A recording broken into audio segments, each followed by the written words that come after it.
কোনো একটি দেশের পুরো সভ্যতা ধ্বংস করে দেওয়ার হুমকি দেওয়া কি আন্তর্জাতিক আইনে বৈধ?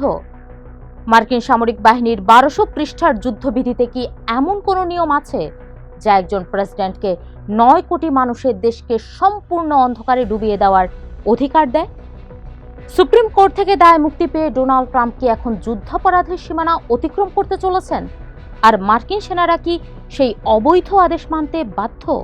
হরমুজ প্রণালী খুলে দেওয়ার আলটিমেটাম এবং ট্রাম্পের এই চরম হুমকিকে ঘিরে এখন এসব প্রশ্নই বিশ্বজুড়ে ঘুরপাক খাচ্ছে।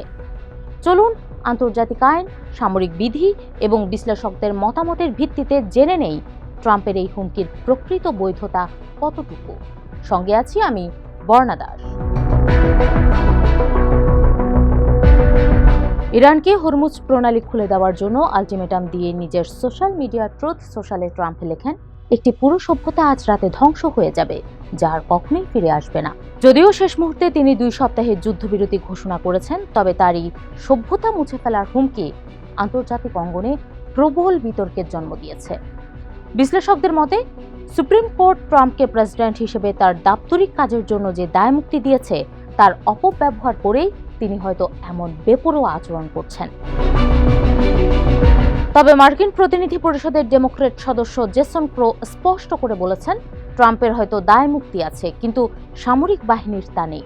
তিনি বলেন, যদি কোনো সেনাকে বেসামরিক মানুষ হত্যা করতে, স্কুল বা বেসামরিক বিদ্যুৎ কেন্দ্রে বোমা ফেলতে বলা হয়, তবে তা সরাসরি যুদ্ধাপরাধ হিসেবে গণ্য হবে এবং অবৈধ আদেশ অমান্য করার আইনি বাধ্যবাধকতা সামরিক বাহিনীর রয়েছে। যুক্তরাষ্ট্র ও ইসরায়েল এই যুদ্ধ শুরু করেছিল ইরানের পারমাণবিক অস্ত্র ঠেকানোর অজুহাতে, কিন্তু এখন ট্রাম্প নিজেই গণবিধ্বংসী হামলার হুমকি দিচ্ছেন, যার লক্ষ্য হল ইরানের সেতু ও বিদ্যুৎ কেন্দ্রগুলো উড়িয়ে দিয়ে 9 কোটি মানুষকে অন্ধকারে এবং অবরুদ্ধ অবস্থায় ফেলে দেওয়া। আন্তর্জাতিক রেড ক্রস কমিটির প্রেসিডেন্ট মির্জানা স্পালজারিক এবং কানাডার প্রধানমন্ত্রী মার্ক কার্নি উভয়ই সব পক্ষকে বেসামরিক স্থাপনা রক্ষা এবং আন্তর্জাতিক আইন মেনে চলার আহ্বান জানিয়েছেন।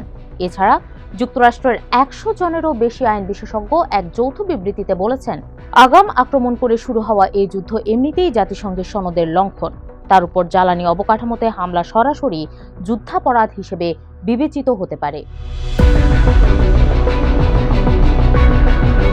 কিছু বিশেষজ্ঞ অবশ্য ভিন্ন মত পোষণ করেন। জর্জ মেসন ইউনিভার্সিটির অধ্যাপক ইউজিন কান্টারাভিচ মনে করিয়ে দেন যে দ্বিতীয় বিশ্বযুদ্ধ, কোরিয়া, ভিয়েতনাম, এমনকি 1999 সালে যুগোস্লোভিয়াতেও যুক্তরাষ্ট্র বিদ্যুৎ কেন্দ্রে হামলা চালিয়েছিল।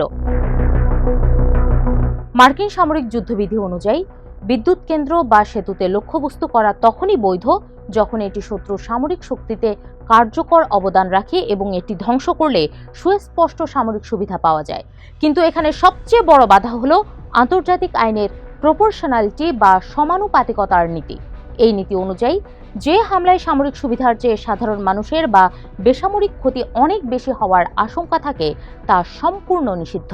টেক্সাসের দ্বিগুণ আয়তনের একটি দেশের অধিকাংশ বিদ্যুৎ কেন্দ্র ধ্বংস করা হলে তা নিশ্চিতভাবেই লাখো মানুষের জীবনে চরম বিপর্যয় ডেকে আনবে, যা এই নীতির সরাসরি পরিপন্থী।